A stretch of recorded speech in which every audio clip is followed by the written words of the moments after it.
farther than what we saw 2 back, 3 back, and 4 back. Probably going to try to go with a similar plan or a similar trip as to what she was last time out, when she was 7-8 lengths off the early speed to try to make one big run late.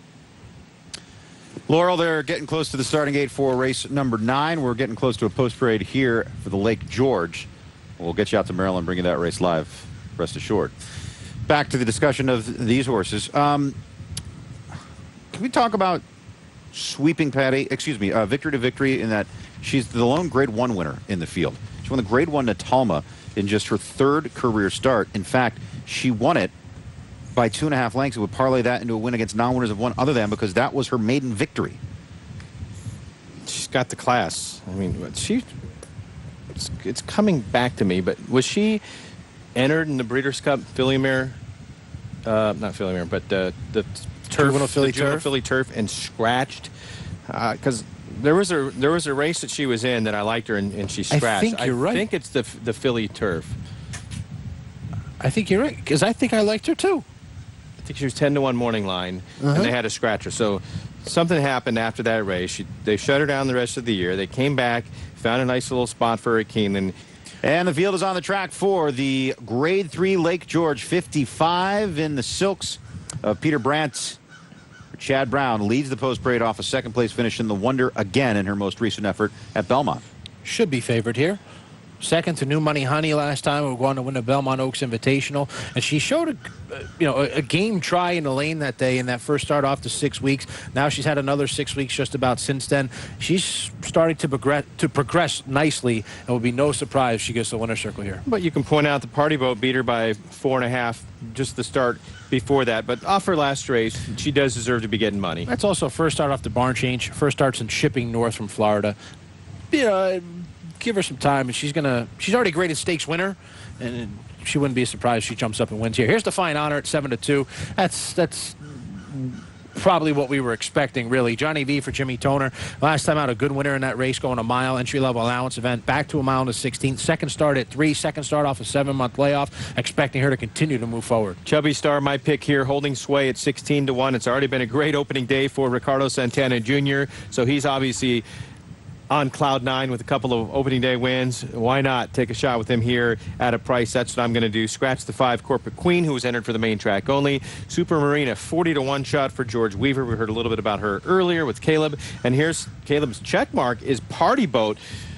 Joel Rosario knows this one well. He rode her to that stakes win 2 starts back. Didn't go to Penn last time out to ride her, but certainly fits her well. A 3rd place finisher in that race, Adorable Miss, won a stakes at Gulfstream. The winner of that race was Dynatail, who went wire to wire and is a nice one. And Party Boat was in an uncomfortable spot down on the lead, down on the rail. She raced good. Proctor's Ledge adds Lasix for the first time off of that 2nd place effort in the Regret. She got shuffled back after steadying on the far turn, Dave. She raced pretty good at the end there. If she bled in that race, it makes it even more impressive, because normally a horse is going to add Lasix after they get beat 30 and they found an excuse as to why she raced so bad. You don't see horses adding Lasix off of a good race almost ever.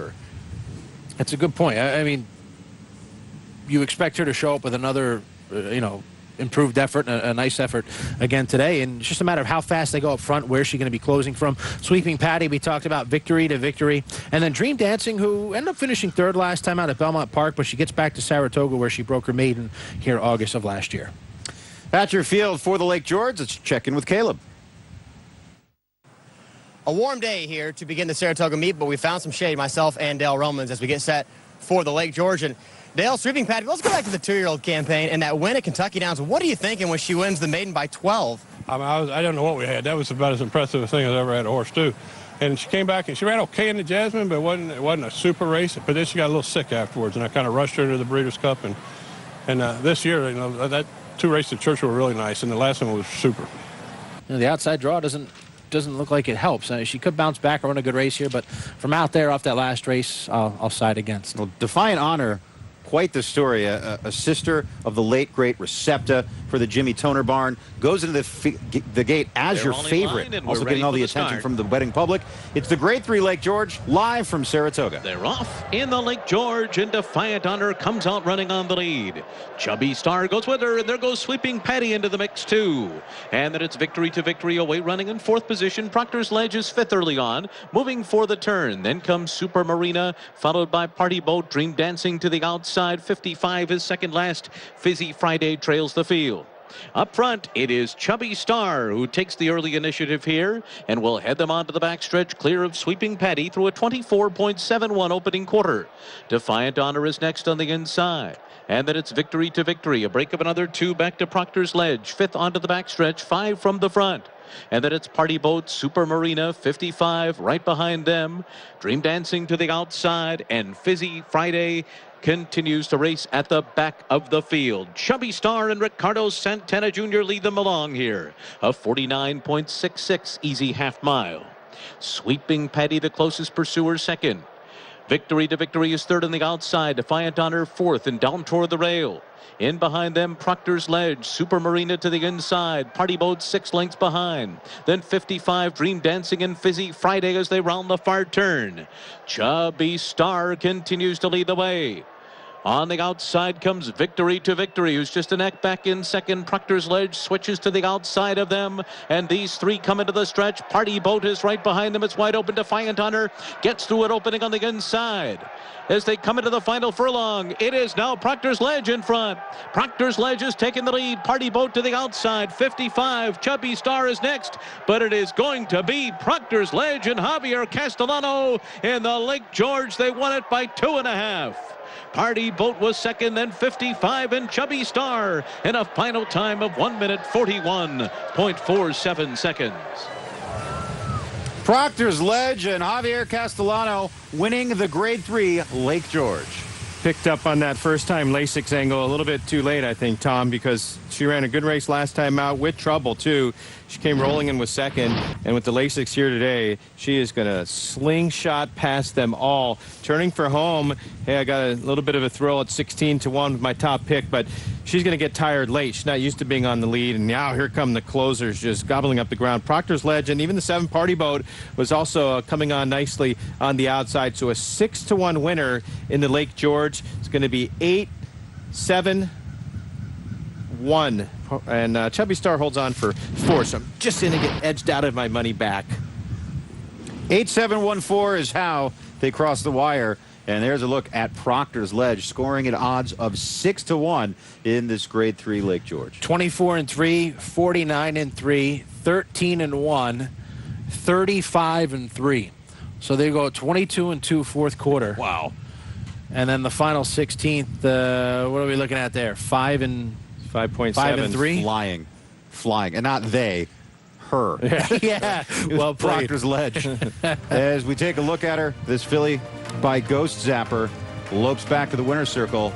We'll be back to wrap up the Lake George after this.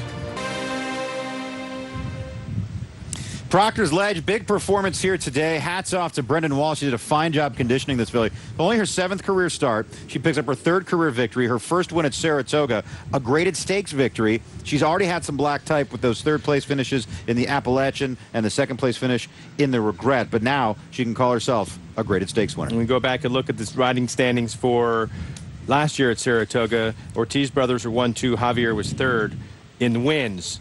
But who is the leading money earner on the meet? That guy right there, Javier Castellano. So I was going to guess Mike Smith, but okay. When there's a stakes race, you know Javier is going to step up his game, and he comes through with Proctor's Ledge. This was a nice effort from this daughter of Ghost Zapper. Congratulations, Patricia Mosley, breeder and owner, Brendan Walsh, and Javier Castellano with that winning ride. I mean, she had a ton of kick down the center of the track there and went on nicely to win it. At 6-1, she was a beaten 5-2 favorite in the Regret last time out. She comes back today with first-time Lasix and a few points higher on the board. You're going to get well rewarded if you backed her today. Let's take a look at those prices. Javier getting an opening day winner. Johnny V still without an opening day winner.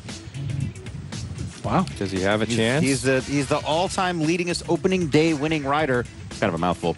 But it's true here at Saratoga, and he hasn't found the winner. And he's not riding the last. So he is officially shut out. If you had Party Boat or 55, qualify for the money back special. If you had Proctor's Ledge, congrats, a $14.20 winner. And guys, I don't think there's any question about it. We could be in line for a opening day pick six carryover. Every pick 3 we've seen has been paying over 1,000. Yeah, no way anybody can be live for 6 out of 6. We'll check that out officially in a moment here, but I'm thinking we'll have a carryover into tomorrow. Even the pick 4s are going to be nice. I mean, the pick 3s have been huge. So if you're live in the pick 4,